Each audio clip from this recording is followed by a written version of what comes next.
Halo semuanya, selamat malam. Kami dari kelompok 9 sama Lona yang dibimbing oleh Kak Widya dan Kak Neo akan melakukan diskusi tentang kekerasan seksual yang merupakan salah satu penugasan dari PKKMB UNES 2022. Sebelum masuk ke pembahasan, perkenalkan, nama saya Valentin Febrianti Marlesa dari Pendidikan Akuntansi, selaku moderator dari sesi diskusi kali ini. Mulai diskusi dan pertukaran opini, mari kita semua sama-sama mendengarkan pengertian singkat kekerasan seksual yang sudah dibuat oleh salah satu teman kita, Sekar, dan akan dibawakan oleh Lucy. Kepada Lucy, waktu dan tempat kami persilakan. Sebelumnya, terima kasih Mbak Valen. Perkenalkan, nama saya Lucy Murdiani dari Fakultas Jurusan Pendidikan Bahasa dan Sastra untuk menjelaskan tentang definisi kekerasan seksual beserta dengan grafik jumlah korban di Indonesia per tahun. Next.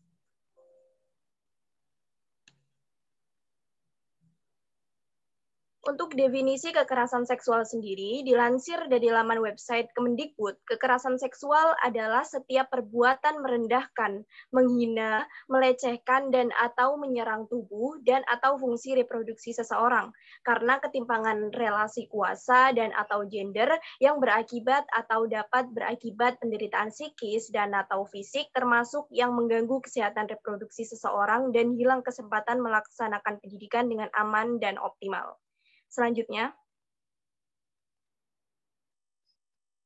dapat dilihat dari data kekerasan seksual. Data di grafik yang pertama itu adalah jumlah kekerasan terhadap perempuan tahun 2007 sampai 2018 Catahu 2019.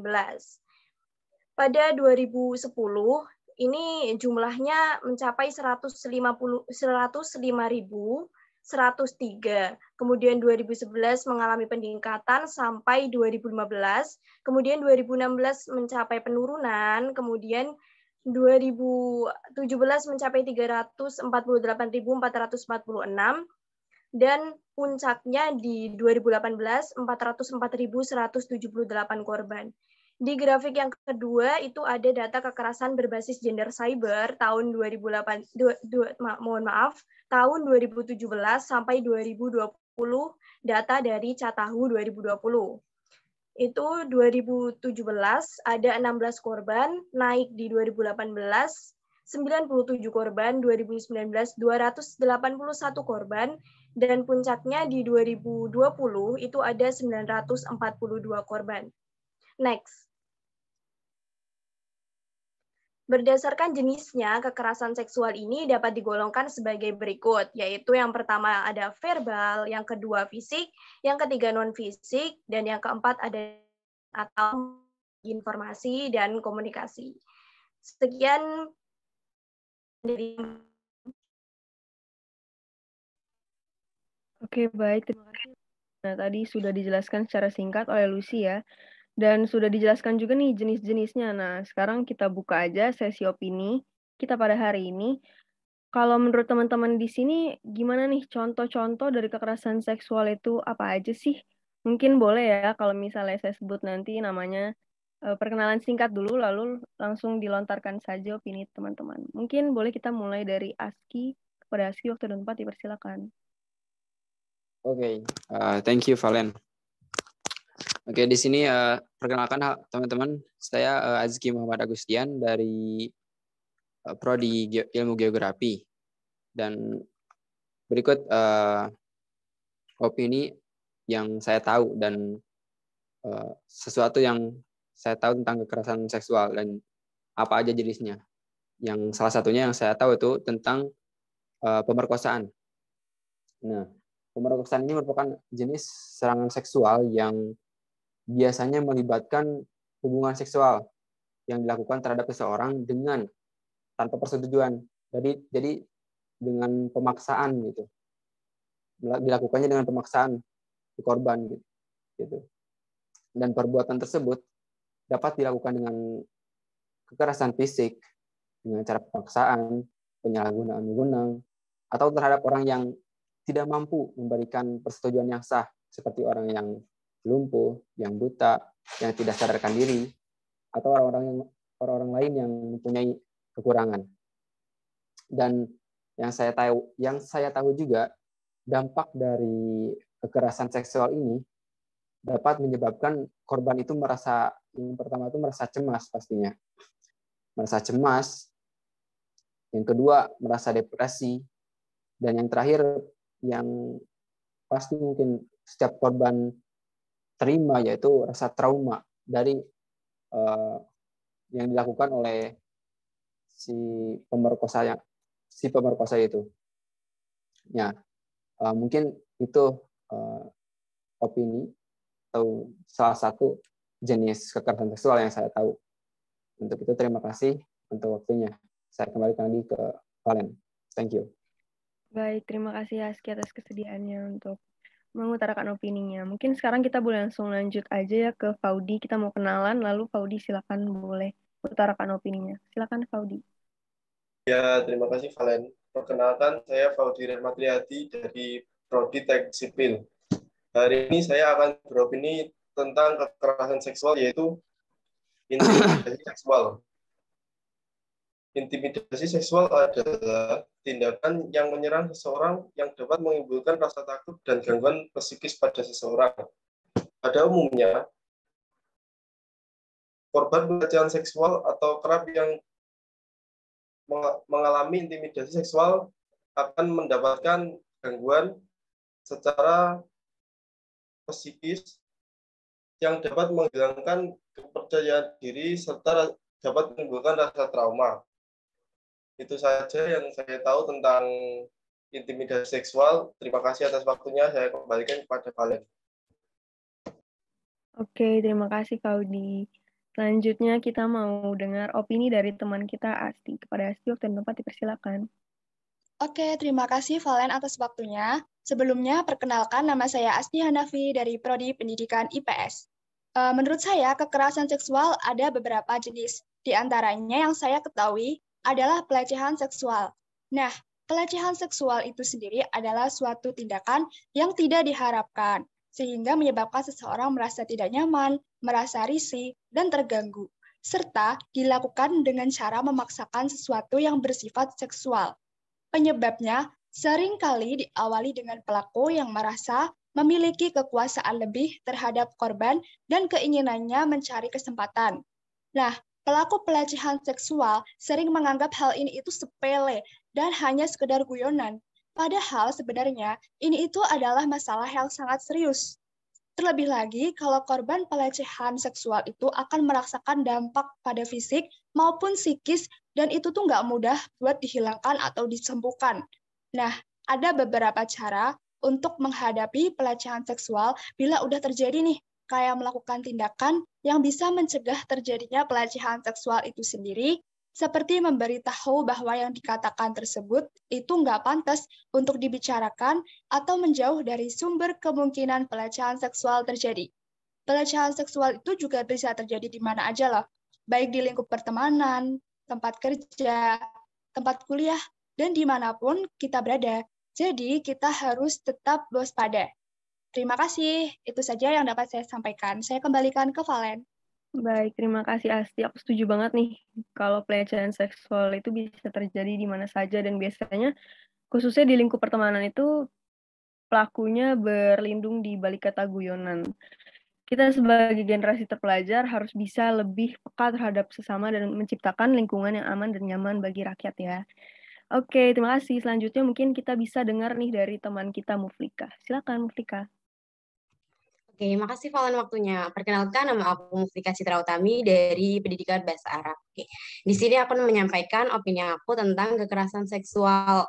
Salah satunya ada eksploitasi seksual, yaitu segala bentuk pemanfaatan organ tubuh seksual atau organ tubuh lain yang untuk tujuannya mengambil keuntungan semata.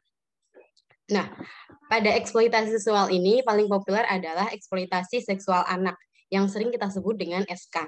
Bentuk-bentuknya itu ada berbagai macam.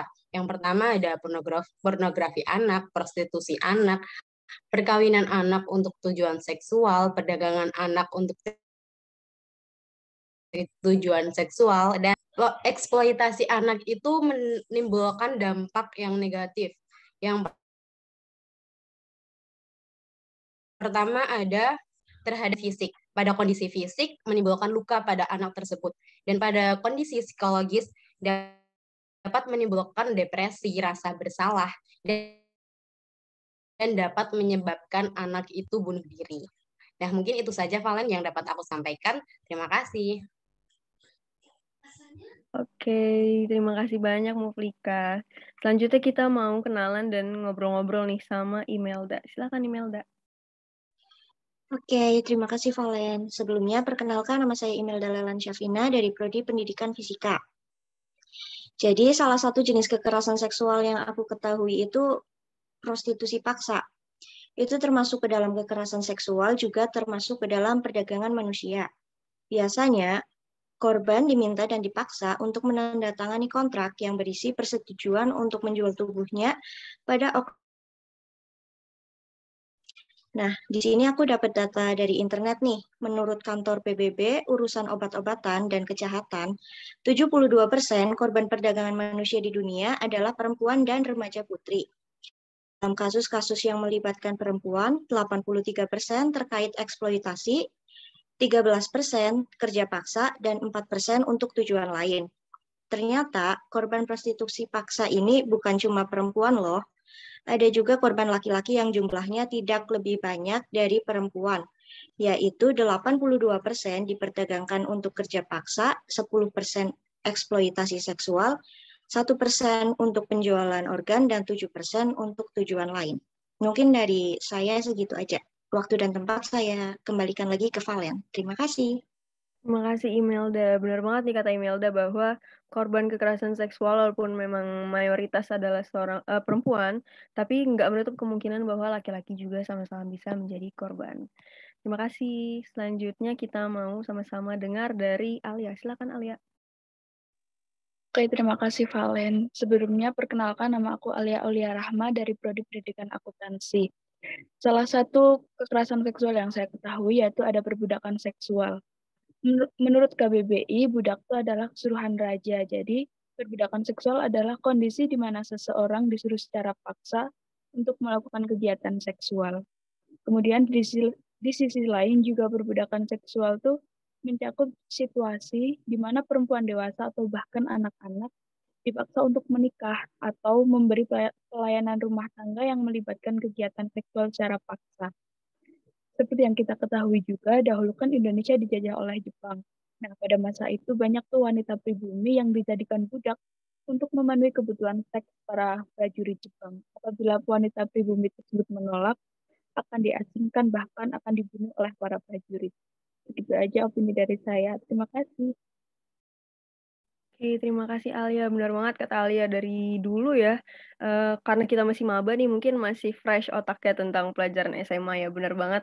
Kalau di zaman penjajahan Jepang waktu itu ada namanya Jugun Ianfu, yaitu perbudakan seksual yang dilakukan oleh tentara Jepang terhadap wanita pribumi. Sangat disayangkan ya bahwa di zaman modern sekarang hal tersebut juga masih ada. Terima kasih Alia untuk opininya. Sekarang kita mau dengar opini dari Lutfa. Kepada Lutfa, waktu dan tempat kami persilakan. Sebelumnya, terima kasih kepada Kak Valen. Di sini perkenalkan, saya Lutfa Janani dari Prodi Pendidikan Kimia. Menurut saya, termasuk dari salah satu jenis kekerasan seksual yang saya ketahui adalah pemaksaan perkawinan dan cerai gantung. Pemaksaan perkawinan juga termasuk sebagai jenis kekerasan seksual karena pemaksaan hubungan seksual menjadi bagian tidak terpisahkan dari perkawinan yang tidak diinginkan, baik dari pihak laki-laki maupun pihak perempuan. Ada beberapa tindakan yang termasuk dalam pemaksaan perkawinan, di antaranya adalah pemaksaan perkawinan pada anak, pemaksaan perkawinan yang mengatasnamakan hukum adat, serta perkawinan antara korban dan pelaku pelecehan seksual. Pemaksaan perkawinan yang mengatasnamakan hukum adat, contohnya adalah kawin tangkap, yaitu praktik di mana laki-laki bisa menangkap atau menculik wanita dan memaksa wanita tersebut untuk menjadi istrinya. Menurut saya, hal ini sangat merugikan pihak wanita, karena di posisi tersebut, wanita tidak diperbolehkan menolak atas alasan hukum adat. Contoh lainnya adalah perkawinan paksa untuk menjaga nama baik pihak wanita. Hal ini terjadi jika suatu pasangan berkencan dan ada hal lain yang tidak disetujui oleh pihak wanita, maka mereka harus segera menikah. Pihak laki juga tidak bisa menolak dengan alasan hukum adat. Sedangkan cerai gantung sendiri dapat diartikan dengan ketika perempuan dipaksa untuk terus berada dalam ikatan perkawinan, padahal dia ingin bercerai. Namun gugatan cerainya tidak diterima atau ditolak dengan berbagai alasan, baik dari pihak suami maupun otoritas lainnya. Dan hal ini sangat merugikan pihak istri karena dia bisa mendapat perlakuan hubungan seksual secara paksa, sedangkan gugatan cerainya tidak disetujui. Mungkin itu saja salah satu jenis kekerasan seksual yang saya ketahui. Selanjutnya saya kembalikan kepada Kak Khalid. Terima kasih. Baik, terima kasih Lutfa atas kesediaannya. Selanjutnya kita mau kenalan dan dengar opini dari Mila. Kepada Mila dipersilakan.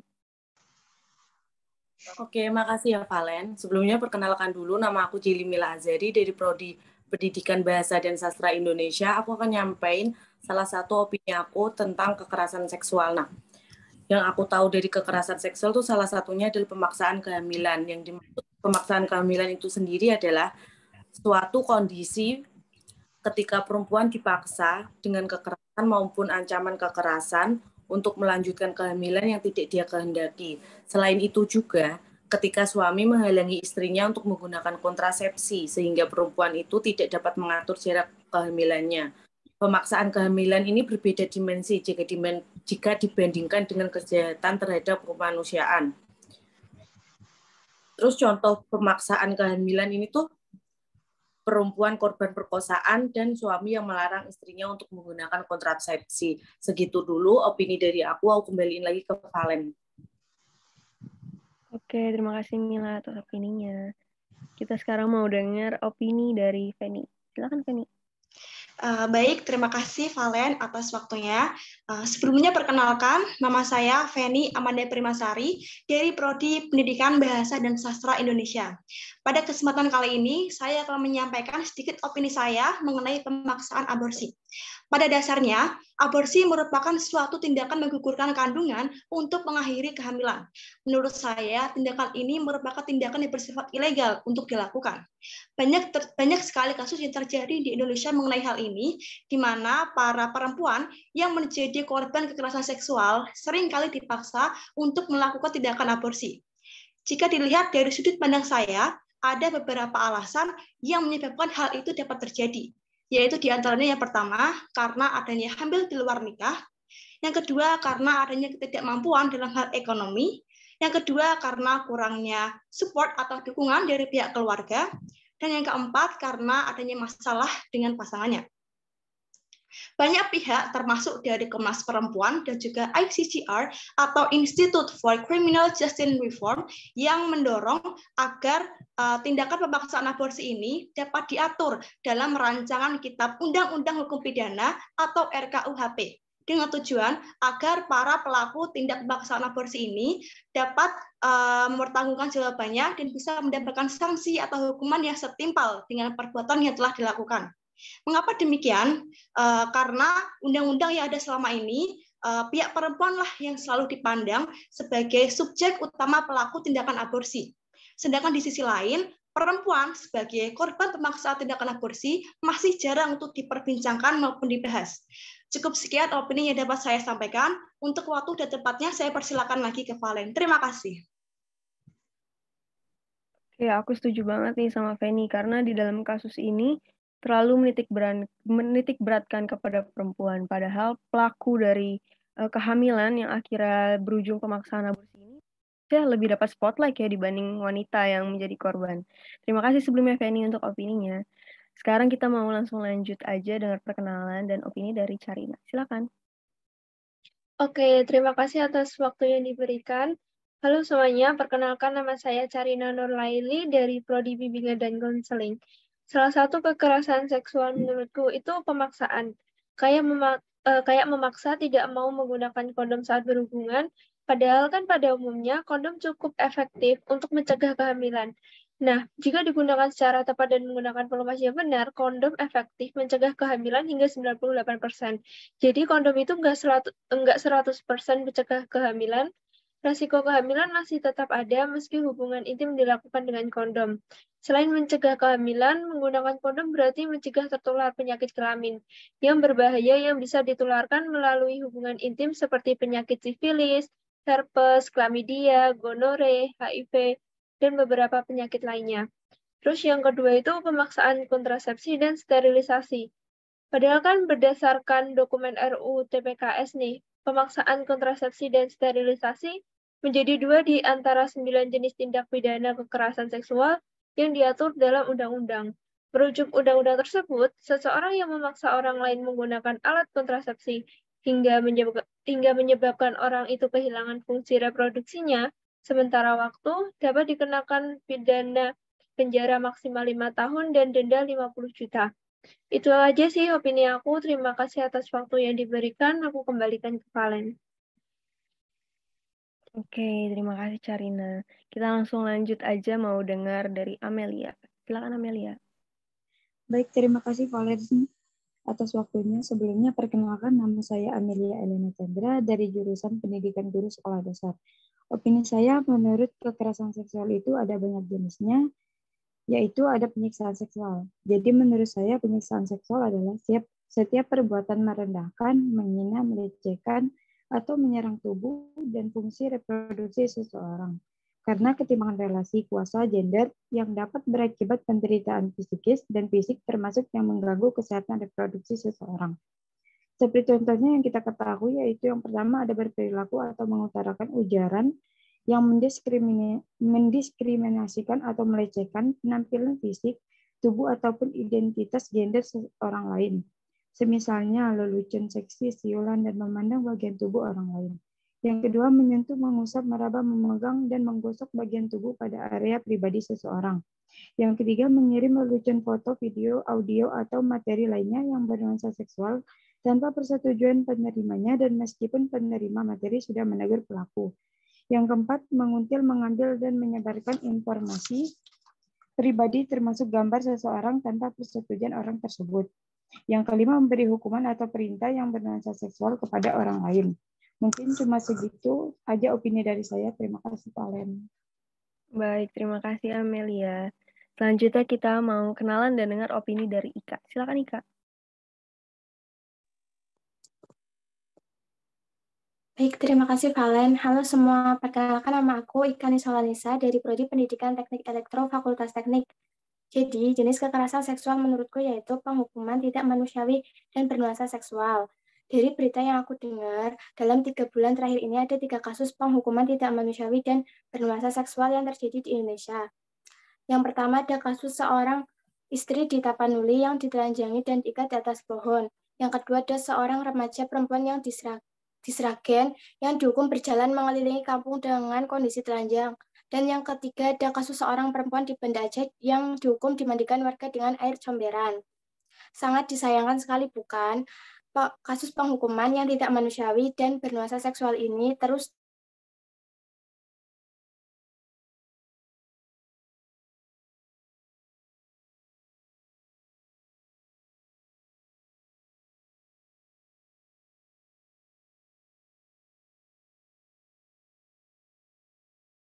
(1998).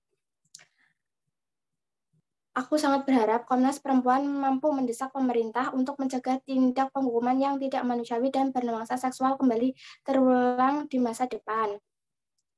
Itu saja yang dapat aku sampaikan. Selanjutnya aku kembalikan lagi ke Valen. Terima kasih semua. Baik, terima kasih Kak atas kesediaannya. Lalu kita mau langsung aja nih dengar dari Dewi. Silakan Dewi. Baik, terima kasih Valen atas waktunya. Sebelumnya perkenalkan nama saya Siti Wahyuni dari Prodi Pendidikan Bahasa dan Sastra Jawa. Menurut saya, salah satu opini dari contoh kekerasan seksual adalah praktik tradisi bernuansa seksual yang membahayakan dan mendiskriminasikan perempuan. Praktik ini biasanya dilakukan atas nama agama, budaya, hingga dampak psikologis terhadap korban. Contoh penerapan tradisi ini adalah female genital mutilation atau sunat perempuan. Sunat perempuan atau female genital mutilation adalah ritual pemotongan atau pengangkatan sebagian atau seluruh bagian luar alat kelamin wanita atau vulva. Terima kasih, itu saja opini saya. Waktu dan tempat saya kembalikan ke Valen. Oke, terima kasih banyak Dewi. Sekarang kita mau dengar dari Gina. Silakan Gina, waktu dan tempat dipersilakan. Oke, terima kasih untuk Valen. Sebelumnya perkenalkan nama saya Gina Nada Gadis Cantika dari Prodi Ilmu Politik. Salah satu kontrol seksual yang saya ketahui itu kontrol seksual termasuk lewat aturan diskriminatif beralasan moralitas dan agama.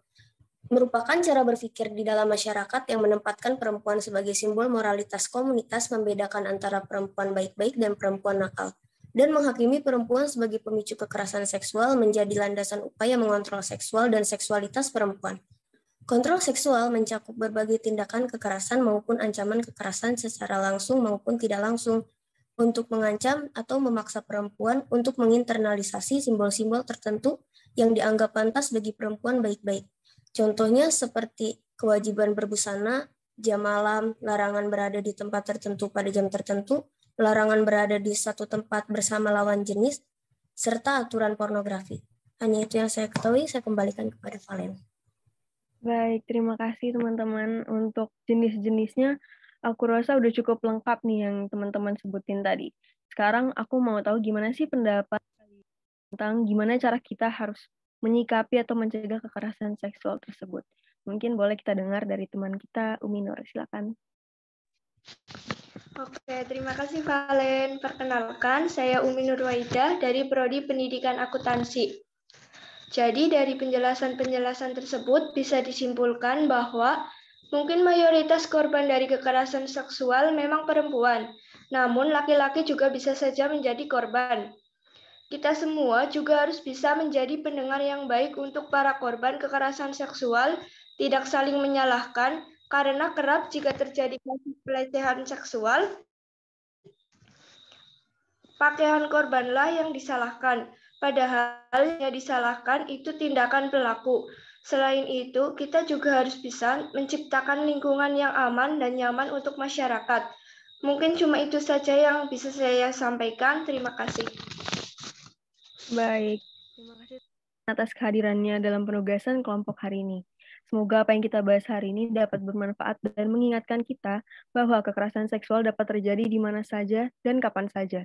Sehingga khususnya sebagai generasi muda yang terdidik, kita harus berhati-hati dan memberantas kekerasan seksual, serta menciptakan lingkungan yang aman dan nyaman bagi seluruh masyarakat. Yang terakhir, sebagai moderator, saya mewakili teman-teman sekalian. Mohon maaf bila ada kekurangan kata dan yang kurang berkenan. Sekali lagi terima kasih, selamat malam, dan selamat beristirahat semuanya.